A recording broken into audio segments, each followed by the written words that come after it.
करना कि भगवान ने जो आपको मनुष्य जन्म का उपहार दिया है, इसका उपहास ना बन जाए, मजाक ना बन जाए।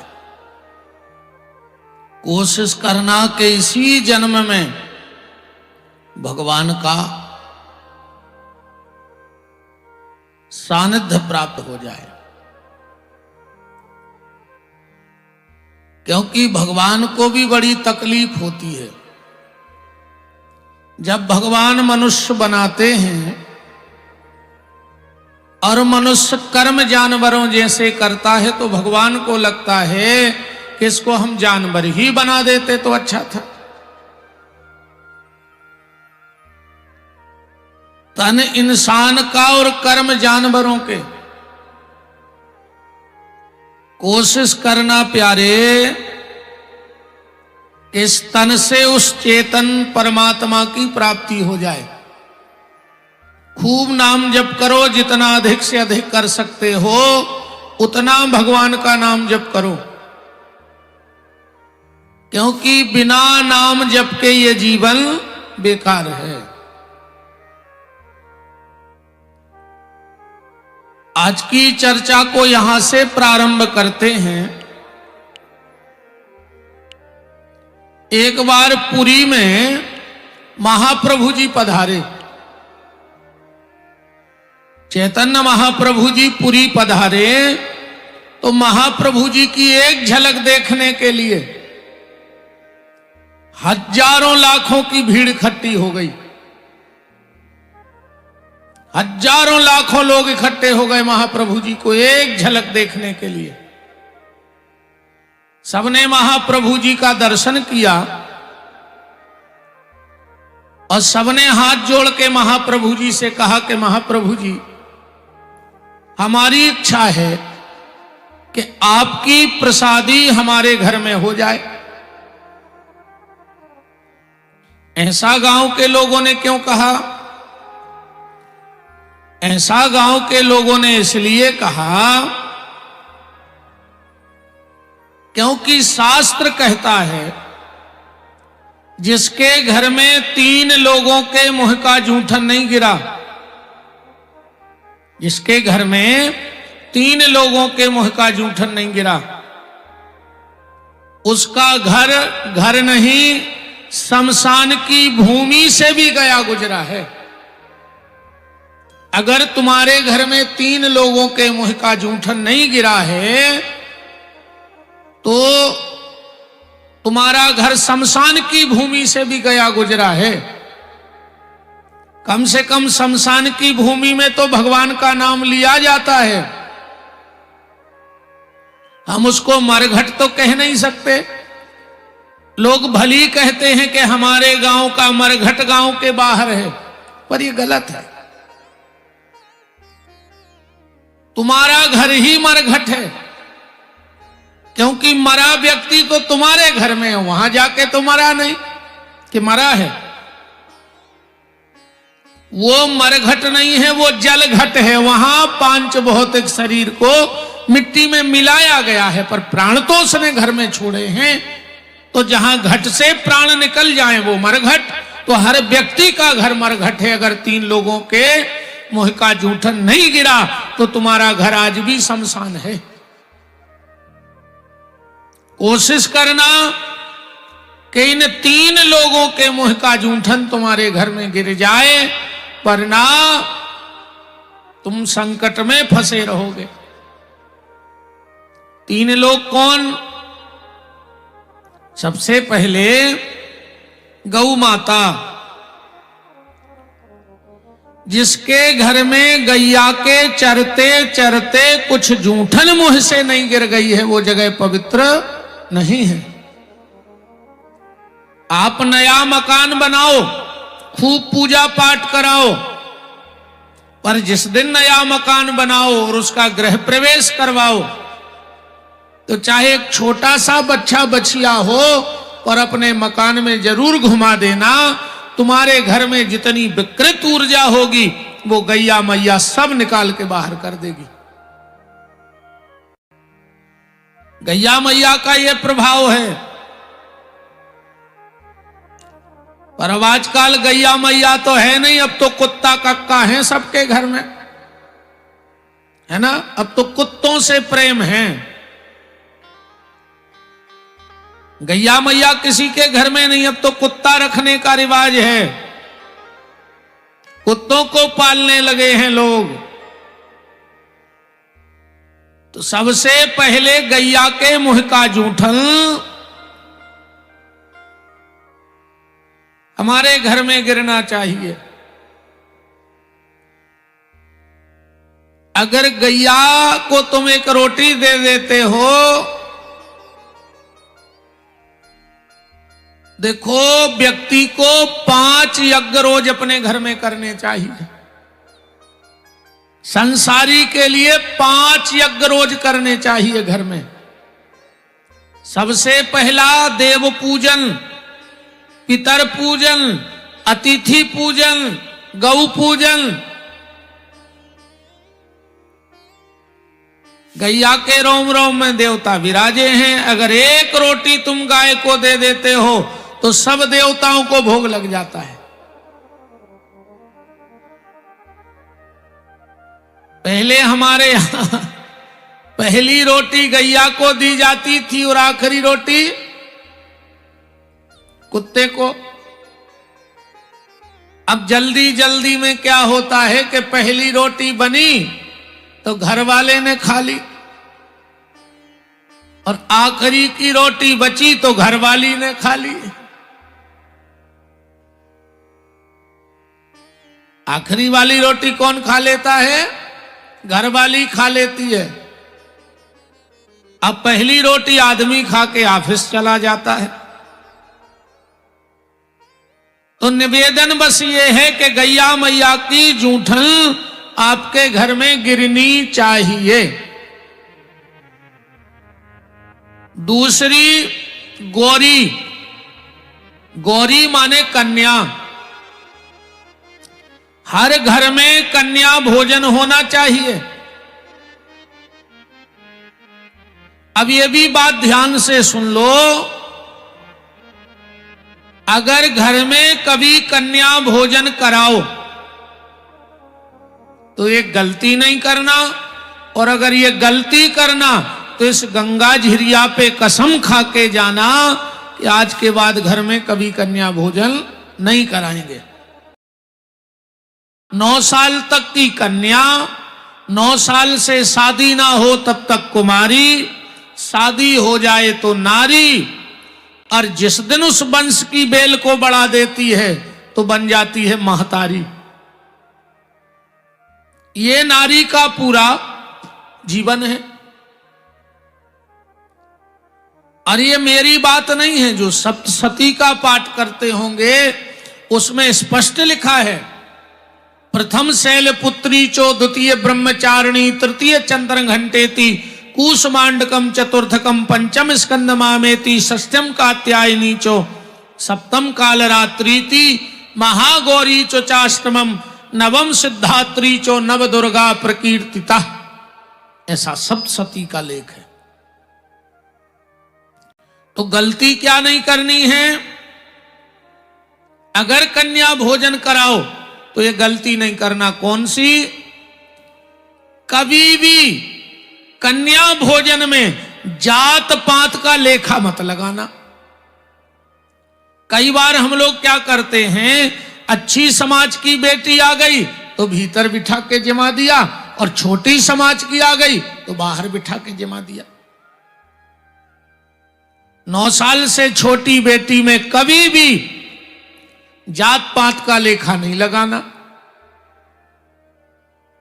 अगर तुमने ये किया, ऐसा माई का कोप पड़ेगा तुम्हारे ऊपर, ऐसा कोप पड़ेगा कि समलाए नहीं समलने वाला साहब। आप कहो गुरुजी ये कैसे हो सकता है, तो ये ऐसे हो सकता है। गैया के रोम रोम में देवता हैं, है कि नहीं है? अरे गैया मैया को तो छोड़ो, गैया के गोबर में लक्ष्मी बैठी है, गौमूत्र में भगवान धन्वंतरी बैठे हैं। तो जिसके गोबर में लक्ष्मी बैठ जाए आप लोग तो गोबर के गणेश जी बनाते हो, है ना, जबकि गोबर के गणेश बनते नहीं हैं। आप किसी भी अच्छे विद्वान से पूछ लेना, क्या कहीं ऐसा लेख है कि गोबर के गणेश बने? गोबर की बनती है गौरी, गोबर के गणेश का विधान नहीं है, गोबर की गौरी का विधान है।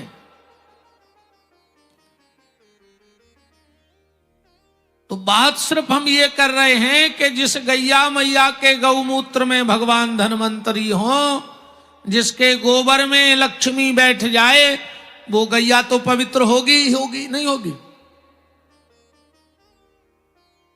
तो क्या वो गैया पंडित जी के बंधेगी तभी देवता रहे हैं? और जैसे कोनो छोटी जात को वह गैया बांध लेवे तो देवता का उतने दिन बांधकपुर चले जाए। बताओ आप लोग, कोई छोटी जाति का आदमी अगर गैया मैया की सेवा करे तो क्या देवता कहेंगे कि नहीं वो फलाना छोटी जाति का है, अब हम नहीं रहेंगे गैया में? गैया किसी के खूंटे पे बंध जाए तो पूजा के लायक है कि नहीं है? चाहे छोटी जाति वाला बांध ले, चाहे बहुत बड़ी जाति वाला बांध ले। तो जैसे गैया किसी भी खूंटे पे बंध जाए पूजा के लायक है, इसी तरह 9 साल से छोटी बेटी किसी भी जाति में हो वो भी पूजा के लायक है। तो कभी भी ये भेद मत करना। बात चल रही है 3 लोगों की। सबसे पहले गैया, दूसरे नंबर पे गौरी और तीसरे नंबर पे साधु ब्राह्मण। इनके मुंह का जूठन हमारे घर में गिरना चाहिए। जिसके घर में 2 काम होते रहते हैं उसके घर की सारी अलाए बलाए दूर हो जाती है। जिसके घर में ये 2 आवाजें आती रहें,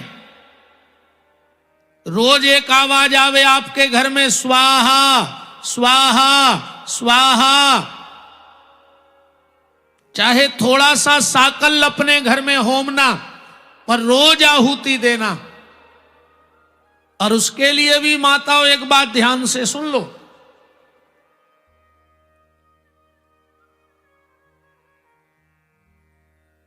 अग्नि की 7 जिह्वाएं होती हैं। अग्नि पुराण का लेख है, अग्नि की 7 जिह्वाएं होती हैं। अब कौन सी अग्नि किस काम में बुलाई जाती है ये विद्वान जानते हैं। देखो मेडिकल पे गोली का तो ढेर लगा है, पर हर रोग पे एक गोली तो चलती नहीं कि चल जाती है। हर रोग की अलग अलग दवाई है। ऐसे ही अग्नि भी अलग अलग बुलाई जाती है। जैसे किसी ने आत्महत्या कर ली हो, एक बात और सुन लेना, जिसने आत्महत्या की हो उसकी 13वीं का भोजन नहीं करना। आत्महत्यारे की 13वीं का भोजन करना महापाप, सारे पुण्य नष्ट हो जाएंगे। तुमने जितने सत्कर्म किए हैं वो सब नष्ट हो जाएंगे। बिल्कुल संबंध टूटते हैं तोड़ दो, व्यवहार बिगड़ता है बिगड़ जाने दो। यहां का व्यवहार बिगड़ेगा पर वहां की आगे की बन जाएगी, और यहां के व्यवहार बनाओगे तो वहां की बिगड़ जाएगी। बिगड़ जाएगी कि नहीं बिगड़ जाएगी?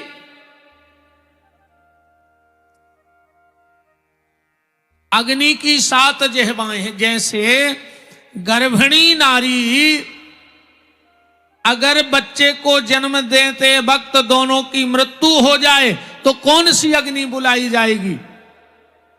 ये अलग अलग विधि है, पर ये प्रपंच छोड़ो, आप तो मेन बात सुन लो। एक होती है चिता की आग और एक होती है यज्ञ की आग। अक्सर करके आप लोग घर में यज्ञ की आग नहीं जला रहे हो, जितने भी लोग हवन करते हो।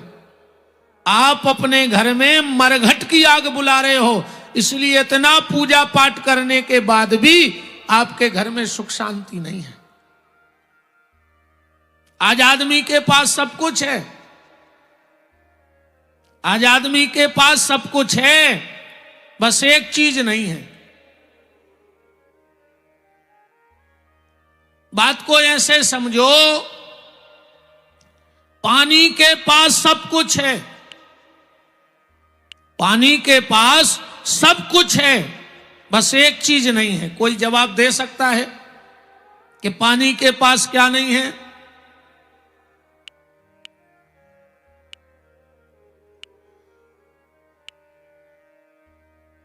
आकाश के पास सब कुछ है, एक चीज नहीं है, किसी के पास जवाब है? पृथ्वी के पास सब कुछ है, एक चीज नहीं है, किसी के पास जवाब है? आज के आदमी के पास सब कुछ है, बस एक चीज नहीं है। पानी के पास सब कुछ है, एक चीज नहीं है, क्या? पानी के पास छुआछूत की भावना नहीं है। कहे वो अमीर की भी प्यास बुझाता है, गरीब की भी, भोगी की भी, योगी की भी, भक्त की और राक्षस की भी, हिंदू की, मुस्लिम की, सिख की, ईसाई की, सबकी प्यास बुझाता है कि नहीं बुझाता? तो पानी से ये गुण लेना कि छुआछूत का भाव हमारे भीतर न रहे। आदमी आदमी को छूने से डर रहा है।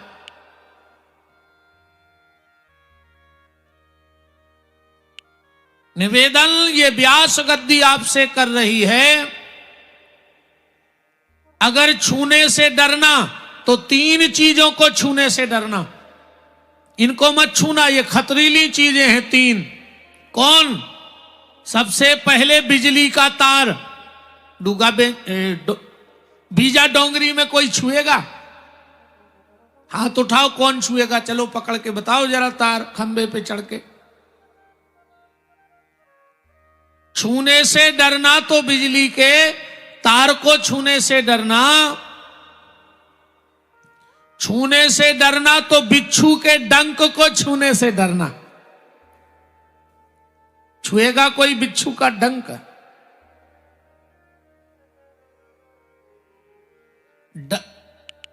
बिजली के तार को छूने से डरना, बिच्छू के डंक को छूने से डरना, और सांप के मुंह को छूने से डरना, और सांप जैसे मुंह वाले आदमी से बात करने को डरना, जो सांप जैसे सिर्फ विषैले शब्द निकालते हो। कई लोग इतना, इनका जीवन इतना बेकार होता है कि एक तो बोलेंगे नहीं, और बोलेंगे तो ऐसा बोलेंगे कि सीताराम कर देंगे। इसीलिए तो कहते साहब, समाज में उठो बैठो, लोगों में आओ जाओ, व्यवहारिक जीवन जियो, कम से कम तुम्हें बोलने चालने का तरीका तो आवे, सत्संग में जाओ। एक बहुत पैसे वाले आदमी थे गांव में, लम्बड़दार पैसा वाले। तो एक महात्मा जी उनके यहां आ गए। महात्मा जी 3 दिन रुके। महात्मा जी से मिलने गांव का कोई व्यक्ति नहीं आया। तो महात्मा जी ने उनसे कहा, क्यों भैया, इतना बड़ा गांव है, मैं 3 दिन से रुका हूं, कोई आया नहीं? तो वो भले आदमी बोले कि गुरुजी आज तक हम को के नहीं गए तो हमारे तक गाय हुआ है, हम अपनी जिंदगी में कोई की छिड़िया नहीं चढ़े आज तक। महात्मा बोले, नहीं बेटा, गलत बात है, आया जाया करो। महात्मा जी इतना कह के चले गए।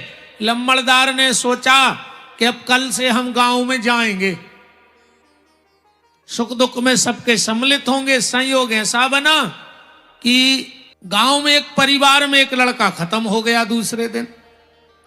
तो भले आदमी ने सोचा, अब अच्छा मौका मिला, आज से अब लकड़िया में जे हैं गांव में लोगों लग है, तो वे तैयार हो ही रहे थे लकड़िया में जावे, इतने में उनको याद आ गई कि हमारी तो पेशी है।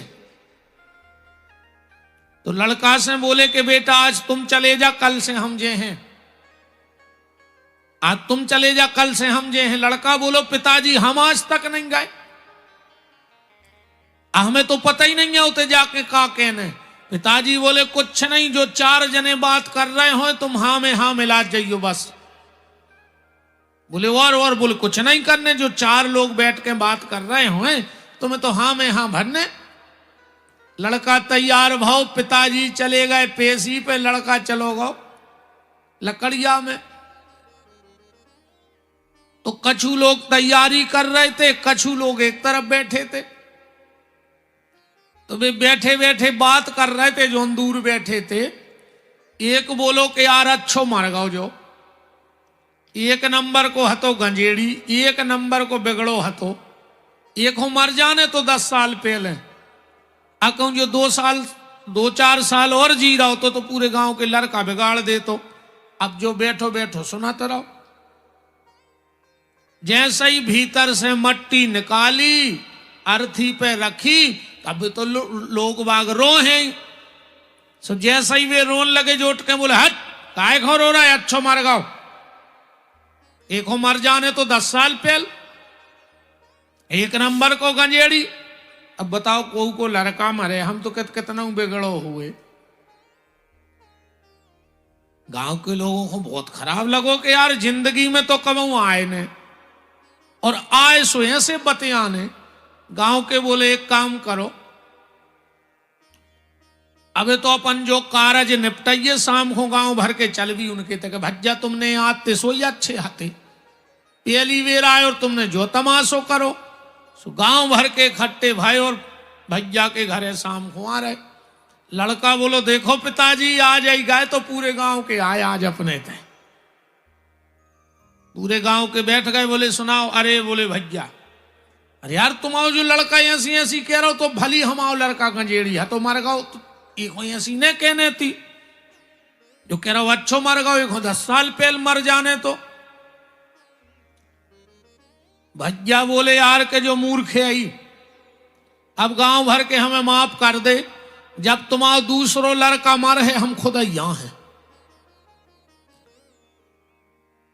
अब जब कमी काय में रह गई, उठक बैठक में, कभी लोगों में गए नहीं, सत्संग में गए नहीं, अच्छे लोगों के पास नहीं रहे,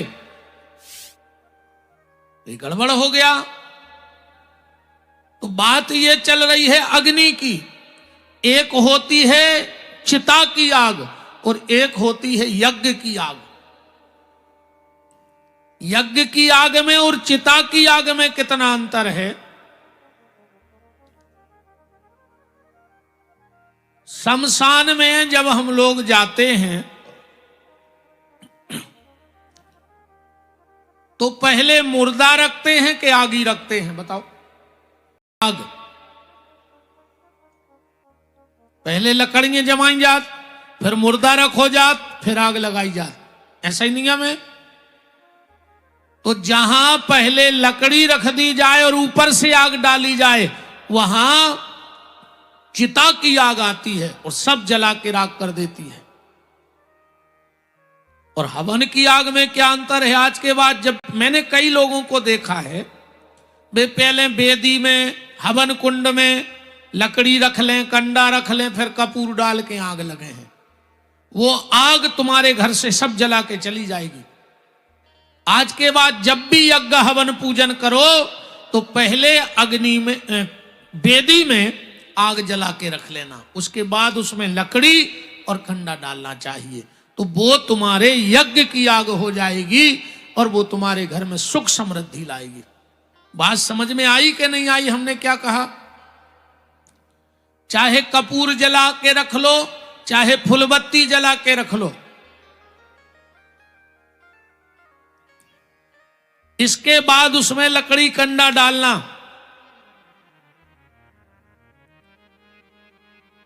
फिर देखो आपके घर की पूजा पाठ कैसे नहीं बदलती। तो जिनके घर में दो आवाजें निकलती रहें, रोज निकले स्वाहा स्वाहा स्वाहा, और महीना 2 महीना में एक आध बार एक आवाज और आ जाए तुम्हारे घर है, कोई साधु ब्राह्मण आ जाए और कह दे आहा आनंद आ गो, तो समझ लेना इन 3 लोगों के मुंह की जूठन गिरनी चाहिए। तो पूरे गांव ने महाप्रभु जी से हाथ जोड़ के कहा कि महाप्रभु जी, आपकी प्रसादी अगर हमारे घर में हो जाए तो। अब महाप्रभु जी ने सोचा इतने लोग हैं, जिसके नहीं जाएंगे उसको बुरा लगेगा। तो महाप्रभु जी बोले भैया हम चले तो चल हैं, पर हमारी एक शर्त है। बोले कौन सी? बोले हम उसी के घर में प्रसादी पाते हैं जो लखपति होत है। अब बहुत पहले की बात, पहले तो 1000 पति हो वो भी बहुत बड़ी बात थी, और आज घर को पति हो वो बहुत बड़ी बात है। हाँ, आज आदमी घर को आदमी नहीं है कहे, अब घर को आदमी नहीं, अब तो जे को देखो बोई के तुम हमें जानत नहीं आ। बोले काय? बोले हम भज्जा के आदमी आए। बताओ कब लोगों के सोई आदमी रहे, आदमी तो 22 के होते हैं। अब जे को देखो बोई के हम भज्जा के आदमी ने, वो भज्जा को शर्म लग रही, वो कितने राखें। जे को देखो वही भज्जा को आदमी, कैसे भी भज्जा आए। तुम तो घर के ही आदमी बने रहो, भज्जा हर के आदमी ने बनो।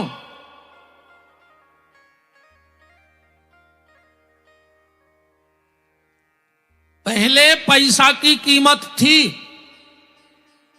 अज्जा हमने ऐसे अनुमान लगाओ, पहले को सिक्का देखो, ये तुम उन्होंने बढ़ो, ऊपर गेहूं की बाल बनी रहती है याद।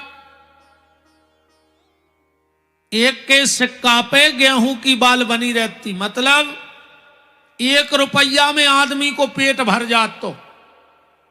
तो अब एक के सिक्का पे देखियो का बनो, कुतका। कुतका नहीं मिल रहा हो 1 रुपया में, बताओ छक्का मिल रहा हो, मिल रहा हो कछु 1 रुपया में? नहीं नहीं मिल रहा है, घबराओ ने, भगवान के मंदिर में चढ़ा दियो, पुण्य तो मिल रहा है। कछु में ले चाहे नहीं, एक के सिक्का में पुण्य नहीं बचो है। अब तो ये को जित तो ले पाए। पूरे गांव का मुंह उतर गया, पूरे गांव का मुंह उतर गया। सबने कहा हम तो उनको बहुत बड़ा संत मान रहे थे, पर ये भी पैसा ही के लाने गिरे। पूरे गांव के चले गए। महाप्रभु जी भीतर गए अपने कक्ष में, तो उनके एक शिष्य थे श्री माखनदास, पास में पहुंचे। बोले महाप्रभु जी आपको ऐसा नहीं बोलना था, नहीं जाना था तो नहीं जाते, सीधा क्यों कह दिया कि हम लखपति के यहां जाएंगे? महाप्रभु जी बोले नियम मतलब नियम। तो बोले महाप्रभु जी हमारे यहां तो कोई लखपति है ही नहीं। तो बोले बन जाए लखपति। बोले इतने जल्दी कैसे बन सकता है? महाप्रभु जी बोले 2 दिन में बन जाए। महाप्रभु जी बोले माखनदास तुमने भी वही अर्थ लगाया जो गांव के लोगों ने लगा लिया। बोले क्या? बोले हमने पैसा का लखपति नहीं कहा है। बोले फिर? मेरी नजर में सच्चा लखपति वो है जिसने 1 लाख भगवान का नाम जप लिया होगा, क्योंकि वो उसके साथ जाना है, बाकी तो सब यहीं पड़ा रह जाएगा। साथ में कुछ नहीं जाना कि बंगला घोड़ा गाड़ी ये माल जो खजाना है, खाली हाथ आए थे खाली हाथ जाना है। कि सूर न सुल्तान देखी बड़ी बड़ी हस्तियां, समय ने मिटाया सबका नामो निशान है। इसलिए कि समय ले न तुझको छल, समय ले न तुझको छल, चाल जाए न चल। तो क्या करें? प्रभु का नाम जप ले, प्रभु का नाम जप ले, प्रभु का नाम जप ले, प्रभु का नाम जप ले, प्रभु का नाम जप ले, प्रभु का नाम जप ले, प्रभु का नाम जप ले, प्रभु का नाम जप ले।